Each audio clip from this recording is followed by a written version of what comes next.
Welcome everyone to our new bi-weekly call, which is titled Vet to Vet, where we come and support veterans, prior service members, and enlisted service members as well. Transitioning out, or if you're thinking about getting out, this is where you want to be. How you doing, Deshaun? Doing good. What's going on, Dominic? How you feeling today? I'm doing pretty good, doing pretty good. Excited, man. This is something I've been Yep. trying to get on the books for a while, and I finally got you. So Yeah. Yeah. We up here. Great handle business. So we're gonna jump right in. So just to give the people a little background about you and where you come from, and then we'll get some questions going and see how we can help some veterans out here. Sure, sure. So I say good evening to everyone. I'm mobile right now, so my apologies if hopefully everybody can hear me clearly. My name is Deshaun Bogues, retired United States Navy. I have over 20 years of working in government service. I served as a law enforcement officer, worked as an educator, a criminal justice professor. Now I help veterans across North Carolina as the local veterans employment representative. I'm helping them transition into meaningful careers. Academically, I've earned a bachelor's in emergency management, a master's in criminal justice, a master's in public administration, and currently pursuing my doctorate in psychology. But I'm most proud of right now just building who I am as a person and being able to help those veterans transfer from civilian life into the military, also, and then into the military back to civilian life. Yeah, and that's amazing. I know we've talked a lot. Actually met at the gym. Deshaun stopped me and was like, you were in the military," and I was like, "Yeah." He immediately started asking me where was I stationed and things like that. I don't know what was the giveaway. But it was the hat. He had that hat on. So everybody knows about those hats. Man, that's your command hat, command ball cap. So that's one identifying piece of what we see other vets, especially if you was in the Navy or you got those command ball caps, and that was one of the biggest things I noticed. Yeah, and it's like we were having a conversation one day about frats and the Yeah, military and yeah, what is more beneficial. Of course, we feel like it's the military because when you're out with your brothers and your sisters, you get closer, you build bonds, and then when you get out, most of the people that you serve with are either successful or you can help them become successful, and that's what we're trying to do here today. So let's get right into it. The first question I have: when you first got out, Deshaun, what was the hardest thing about transitioning back into the civilian world?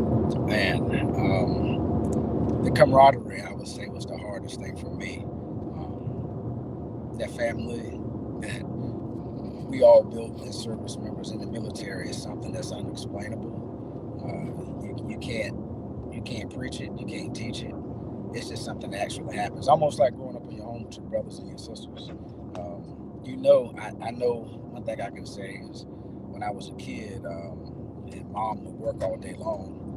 Me and my siblings would all get together and make sure that house clean before she got home. You know what I'm saying? And it's kind of almost like, if the CEO's coming on deck, hey, we gotta make sure everything's squared away before he get there. And sometimes you don't even know he coming, he just pop up. So you want to keep everything squared away. And that was my hardest transition coming back in the workforce. It was like, some people in some of these organizations, and I say it all the time, they work till for 5 o'clock, and in the military, we work to get the job done. We have a mission, and then we go after it and get it done, and we do it together. You wake up together, you sleep together, you eat together, and you go to work together. And then when you come home, it's like, this 8 to 5, and I'm done. Like, that's it. And ain't nothing after hours. It ain't a lot of teamwork. And those are a lot of things that you miss. You really are individual when you come out. You got to handle your business. Yeah, I can say for myself, after I got out, it was just finding my lane. Of course, the camaraderie and the brotherhood or the bonds that we build when we are deployed with others. That was kind of different going into the workforce once I did find a job. but it was hard. It was hard even finding a job for me when I first got out. Nothing really fit. I didn't want to do meaningless work, should I say? Yeah. So I could say that was the hardest thing that I went through is finding a job and then finding a valuable job as well. But soon I transitioned into technology. Well, it's not about me today. Yeah. So, Yeah. and That's tough. the other question I do have, what do you think veterans are least prepared for once the structure of the military is gone? I would say they're not prepared for the lack of structure and accountability. Nobody's waking you up to do something in the morning. Nobody's checking on your progress. Really, that may come once a year for an eval. In the military, you getting checked every day. At my old squadron, there was a wall. There was a wall up there with all your qualifications, and it showed everyone on that wall how far you were where you needed to be, and that was every single day. You had somebody on you all the time, 24/7. Even when you off duty, you better make sure you're squared away. That doesn't happen. In the civilian world. And if you don't build that discipline on your own, you start drifting. And it's not because you're weak, it's just because the system you are used to is gone. So, and now I got to self-initiate. I got to get started. I got to get going. And that's what we do at NC Works. You know what I'm saying? We have case managers across the whole state of North Carolina that we're going to help you build what you are missing, and which was that self-initiation. We're going to teach you how to do that through our programs. So, and then I'm going to be the guy once our career advisors get you squared away, then I'm going to talk to those employers for you. I'm gonna put my best foot forward to help you out and make sure you get a job. Yeah, I wish I wish I had that when I left the military. Not that I wasn't a structured person, but my structure is like I have everything laid out, and I'm just going to do all of my work throughout the day. But on the civilian side, you have so much freedom and free time, and you don't have any direction. So me personally, I didn't have a goal that I was trying to accomplish when I got out. It was more just figuring out how to survive on the civilian side without those petty officers above you or those chiefs or those officers that you would have to report to. Because, if you got to report to someone, they're going to be checking on you. You can call them at any time. But when you get a job, you better not call anyone after 5 o'clock. No, that's right. It's done. Ain't nobody The trying day to is come back over. out. You ain't getting no more money. And that's the biggest difference in the military. Like I would tell sailors all the time, that looked up to me or that I mentor. Hey man, I don't care what time it is. Call me. They even told us every weekend before we left for Liberty. That's what we call it in the Navy. Liberty. That's the weekend. Have a plan. But even if you have a plan, make sure you execute that plan. You had somebody always checking on you. You had to muster every morning at a certain time. And if it was your duty weekend, you had to muster on that duty weekend. So somebody is always checking for you. But when you come out here, the only person checking for you is yourself. And I tell a lot of veterans, you want to keep a job, nobody's going to fire you. You're going to fire yourself. At this point, you're going to get, your job duties and job descriptions, and who's responsible for that? You are. Nobody's gonna tell you anything. Ain't no more uniform inspections. Ain't no more going to no boards to make no rank. Now you gotta go out and put in work so you can make what? More money. That's the ball game. You're trying to make more money. That's it. You go to work to make money in the civilian world. You go in the military to handle a mission. And that's it. Every single day. And that's another hard transition. Ain't no more missions. A lot of organizations have mission statements and vision statements, but how often are they visiting and revisiting? And not too often. But in the military, you say your general orders, you follow those general orders, you say the vision, the sailor's creed, the soldier's creed, you know it from the day you go in to the day you go out. You know what I'm saying? And that's that piece that's missing that really hurts a lot of vets when they get out. And I think organizations are missing that as well. I know we're here to help veterans, but I think if companies implemented some of the things that we did in the military, they would take off. It'll be like no other company, and they will accelerate their production so much faster. But I know everyone can't operate under that same umbrella. Yeah. And it's Yeah, I funny would say that you that all the say time. it's funny that you say check in.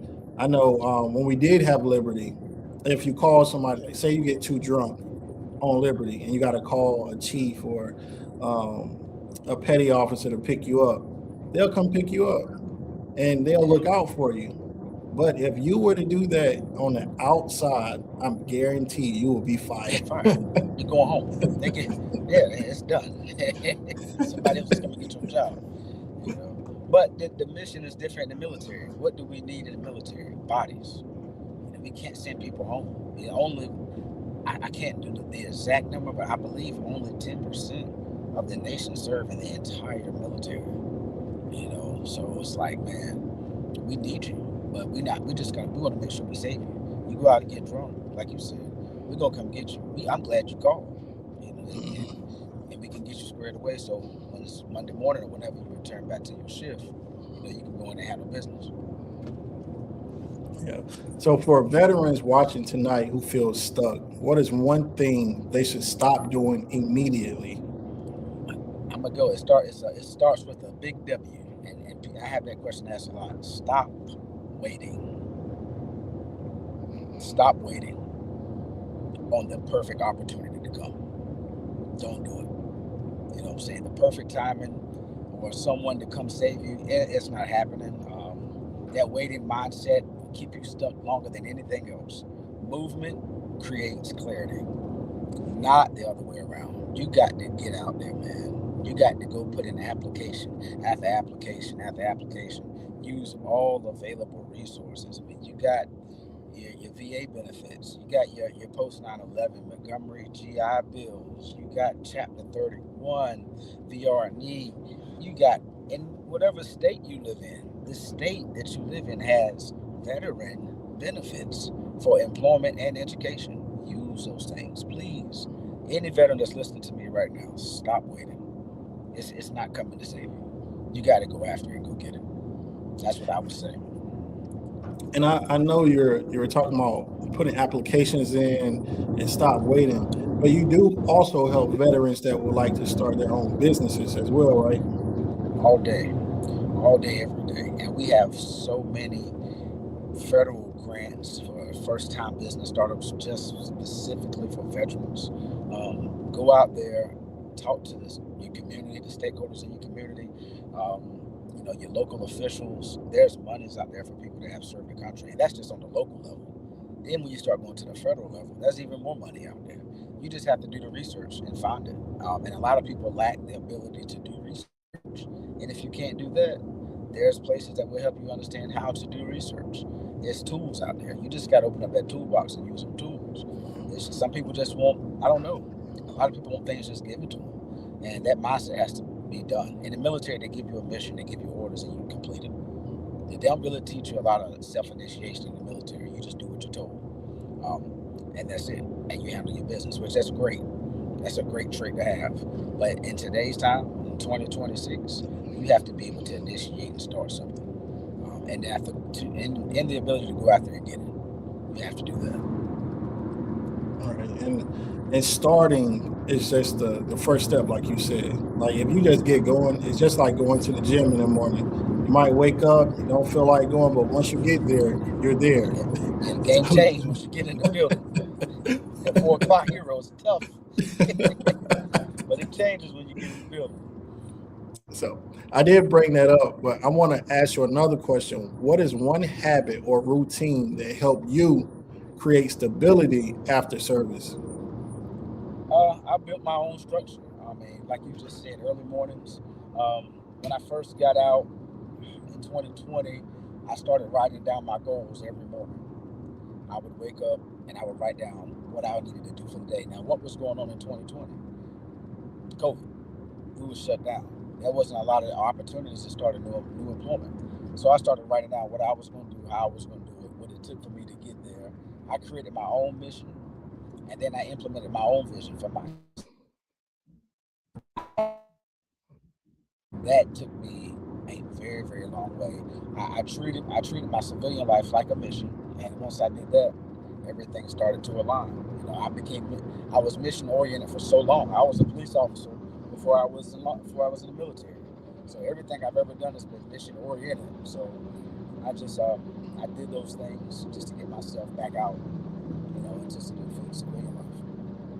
And I know you say you were a police officer before joining. So, at what age did you join the military? I know they're implementing I just saw online. I don't know if it's true or not because, social media lies a lot.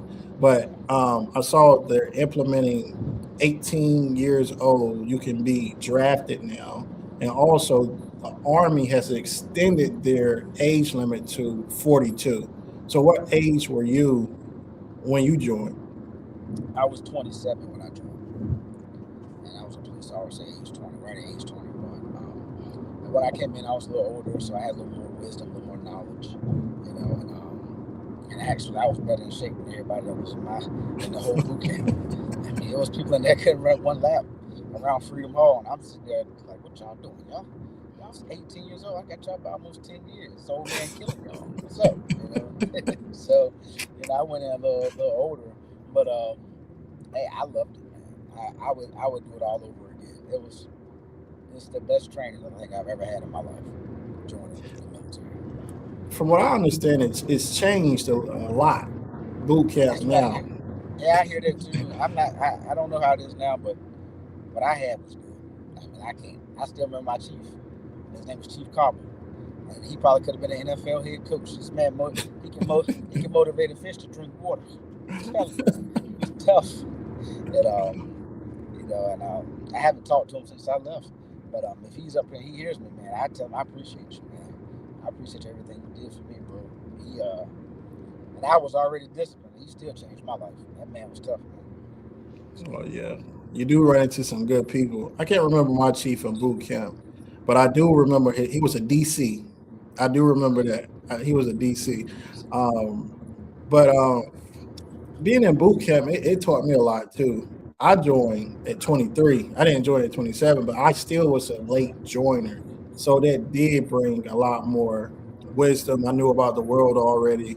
A lot of people go into boot camp, they're coming in at 18, 19, haven't really experienced the world, don't really know a lot about anything except for their mom's house or their father's house. I sorry to help.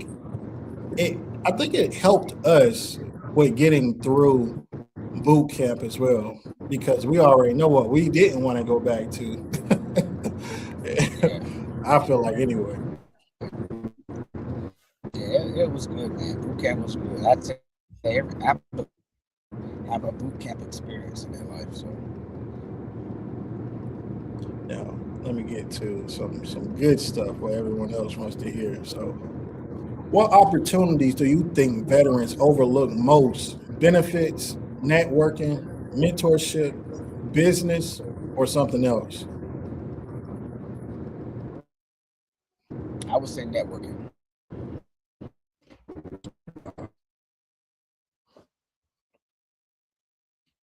I think that you got to I figure out think we're everything losing you a alone. bit, Deshaun. That's not how growth works.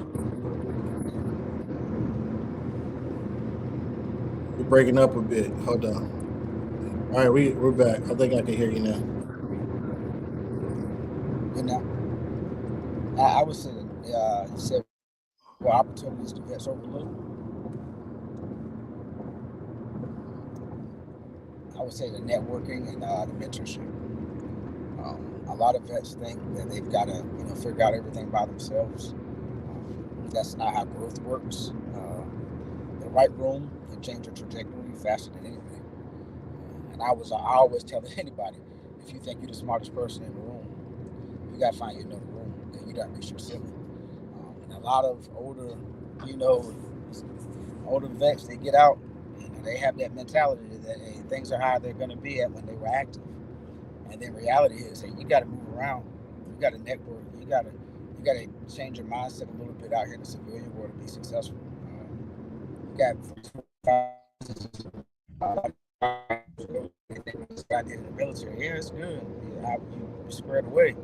But you got to be able to have those conversations and network and build relationships outside of just us, as veterans. Yeah, and networking is big. I'm an advocate of talking to people. I don't talk like one funny thing. I don't normally talk to people in the gym anyway, but because I'm kind of in and out. But Deshaun was the first person I really stopped and talked to when I when I joined that gym. I've never really stopped and talked to anybody else, and it was only because he said that he was in the Navy. Yeah, yeah. I Yeah, love networking. I love talking. I love talking to people. I mean, I talk to people all day long, and I enjoy it, man. And it's a passion of mine. I like to be able to take somebody from their lowest point and just take them a little bit higher. And that's one thing that I also teach is when people come into our centers, we have to understand that they're at their lowest point sometimes. And that networking and communicating piece is so good because sometimes it's simple, hey, how are you doing? Good morning, good afternoon, could change your whole day. And because people go through stuff every day. And us veterans, I say us all the time because it's us Navy, it's us Marines, it's us Army, that's what's in the front of our whatever branch we're in. It's U.S. and it's us. And I talk about us all the time. And it's like, yo, we still in it together. Even as veterans, we have to talk. You got to tell people something. Have those conversations, man, if you want to make it out Yeah, I heard Myron Golden say this: "Be fruitful and multiply." Most people correlate that with having children, here. but it's being fruitful and multiplying means to give back, pour into someone. Yeah, That's the multiplication. You can share knowledge the same way, and that's the best thing about networking is you can share knowledge and receive knowledge. Now you're multiplying, being fruitful, giving. So I'm the same way when it comes to networking. Why is community important for veterans after service, especially when a lot of people try to handle everything alone? yeah. That's because how can I say it? We were never built to do this alone. In the military, you always had a unit, out here. If you isolate, you lose that edge. And then the community keeps you accountable. It keeps you sharp. And it also keeps you focused.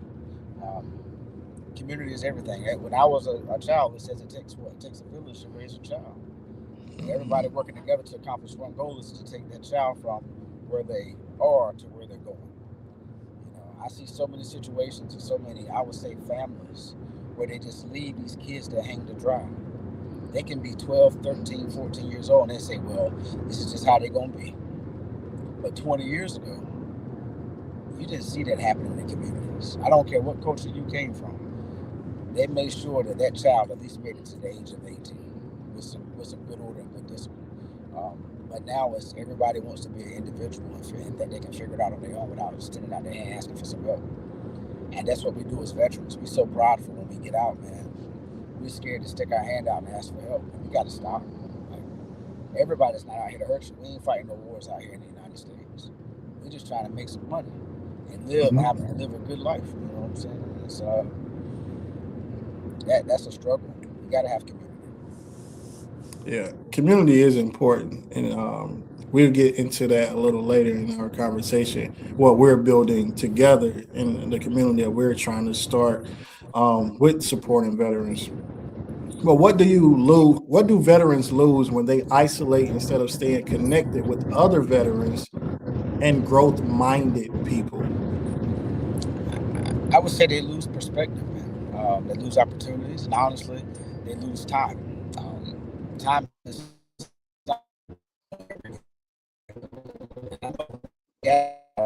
speak on perspective all the time. You got to see how something else is in somebody else's view, not just your own.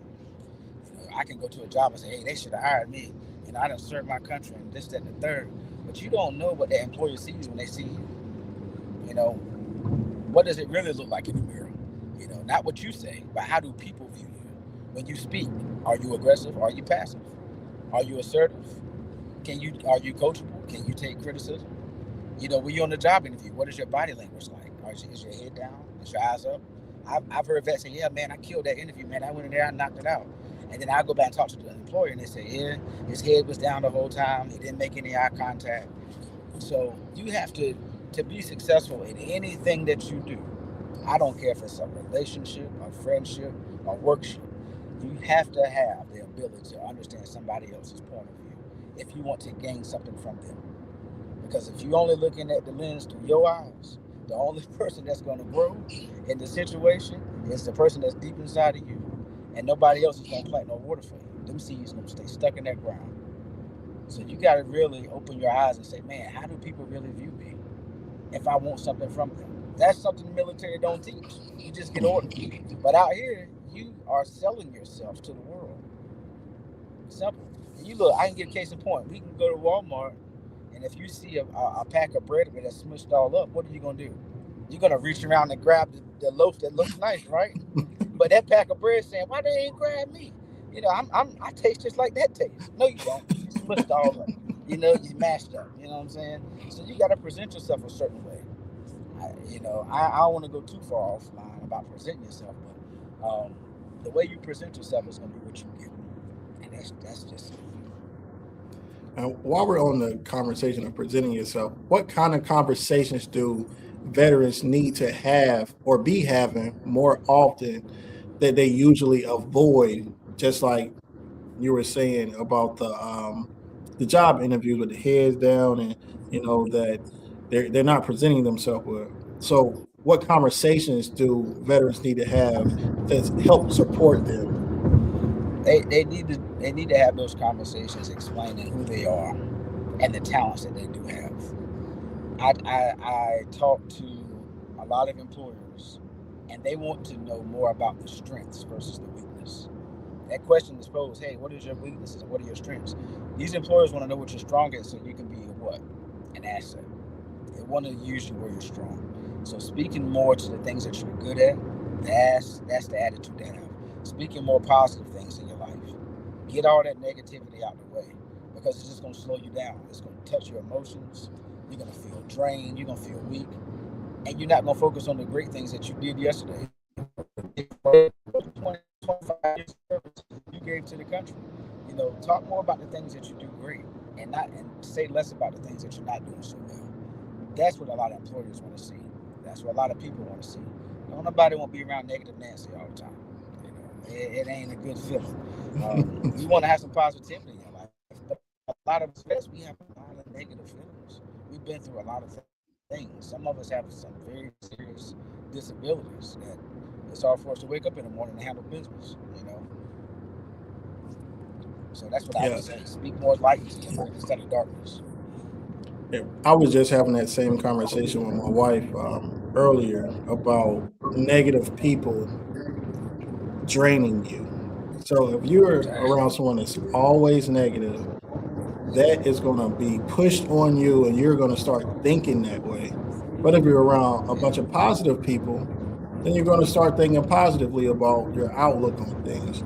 In the same way with money, if you're around, they say around 9 rich people, you'll be the next rich person. But if you're around 9 broke people, you're guaranteed to be the next one. So I think you're gonna take on that all mentality. You take on that mentality.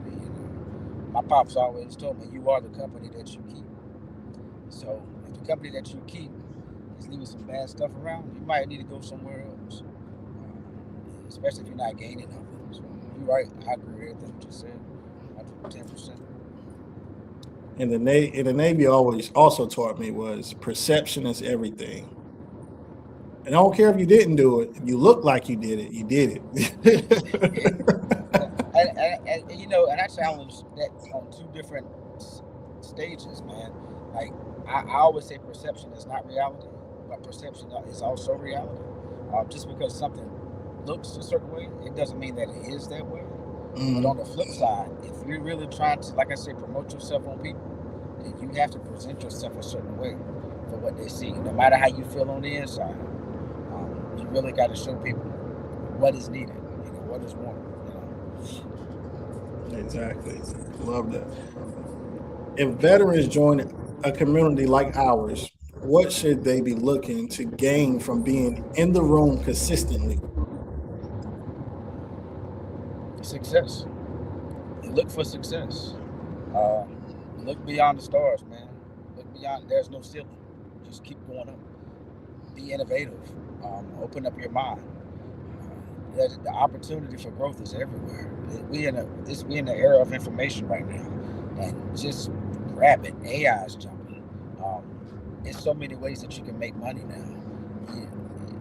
You have to have an open mindset. If you're closed minded, you're gonna be right where you are. So in this community, you have to. If you have an idea, put it out there. Don't be afraid. Take a chance, man. It's okay. You're gonna lose sometimes. You might lose more than you win, but you might win real big, and all the losses don't mean absolutely nothing, unless your name Michael Jordan. That's like, and MJ won a lot, but hey, it's okay to lose, man. Take those chances. And inside of Skool community, also, we have we have Brandy, which is in real estate. She does home flips. Stacy, he's in real estate as well. He does development work, construction work. And we have a few others as well that you can pull from. These are not just veterans in the community, they're specialists in the community as well. And we're welcoming more to learn from. We're not just putting people in the community just to chit chat. We are trying to accomplish a mission inside of the community, and that's success, wealth building, and different opportunities to help each other. So partnerships, deals, that all comes with the community. Deshaun, if a veteran watching tonight wants to get around the right people, stay sharp, and keep growing, what would you tell them? If they're on right now, they want to get around good people, stay sharp. Remember your core values when you was in the service. Remember those core values, whatever branch honor, courage, and commitment. Be honorable, have the courage not to be afraid to go out and try something, and then when you try it, stick to it, stay committed. I was listening to someone say, I don't know if it was Denzel Washington, there's no plan B, just keep that plan A. You crushed plan A, and you walked with plan A. Staying sharp, it's every day. Just like we get up at 4 a.m. and go to the gym. Have a routine. Some people say a routine is bad. I don't believe a routine is bad. If you have a routine, then you can't get knocked off your block because you know exactly where you are, you know exactly where you're going. So stay focused and stay locked in. Never let nobody, if you're coming in this community, and I'm talking to you right now, don't let nobody knock you off your pivot. No person, no emotion, no friends, no family, nobody. If you want success and you chasing it, you stay locked into it. If somebody tell you can't do it, you look them right now and say, watch this. You know, be determined, be focused, and lock in. You see me on this. When I first started doing this 5 minutes, I was like, hold on, wait a minute. I used to run 7 miles a day. And I got on that thing. I was like, who made this machine? You know what I mean? But I said, you know what? This machine ain't gonna defeat me. And now I can stay up there for 90 minutes, easy day. You know, and no one was gonna tell me I couldn't do it. You know, go after what you want and go get it, and nobody can stop you. That's what I would tell any vet that's watching right now, man. Stay hungry and eat. You know. David Goggins Jr. on that No, stair. That man ran 204. I could, you know what? I might do it. Let me see. I called D up. So, what's your final message?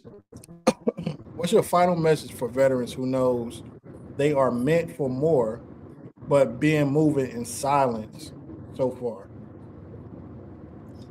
You tell them first thing if they struggle with moving in silence, if they struggle moving, and it's gonna sound a lot of people don't like this word, but go get some therapy first. Find what's going on. If you're afraid to get out there and talk and get after things, and if you want to get out there and do those things, get some good therapy. Find your therapist that can help you overcome those barriers. Find your life coach that can help you overcome those barriers. Find somebody you can talk to, you trust, a mentor to help you get past what you're trying to go to. and then just go after it, man. Like you gotta have that why. We all have it. Find that why and let it stick in your brain every day. If you gotta write it down on a piece of paper, on the wall, on the refrigerator, something you walk past every day. Hey, I want to be an entrepreneur. I want to be an entrepreneur. You see it every day. Go after it, and don't be afraid to fail. I think I posted on my TikTok the other day. Failing is okay because that gives you the opportunity to return. You can get back up. You fall down, you get back up. What they say, you fall down 9 times, get up 10. Yeah. I'm gonna say keep getting up, jeez, man. It's all good. And you can reach out to me directly if anybody want to hit me up, talk. Hey, we can chat it up, and I can tell you what I did to get to where I am right now. And I'm still trying to figure it out. And I'm still growing every single day, and I ain't afraid. And nobody's gonna stop me. They can try, but they can't, because everybody bleeds and breathes the same oxygen, has that same blood running through their veins, and not nobody can stop you from doing absolutely nothing. But you're the only one. You're the only person to stop you. So go get money. And so I know you said therapy, go get therapy, go get a life coach, go get a mentor. We have all of that in the Skool community. If you want to talk with a therapist on Wednesdays, every other Wednesday at 12, we have conversations with a therapist. You can ask questions, you can talk, but if you want to book a private session, you can also do that with him as well. We have life coaches. We have everything that you would need for support inside of the Skool community. And I am also working on bringing people in to help with government contracting as well. Veterans, if you are trying to get into government contracting, if you don't like working for someone and you feel like you can run your own business, please join this community. Real estate, therapy, fitness, business, structure. We have it all. So if you if this resonated with you, please join the Skool community and stay connected with us and keep building. Thank you.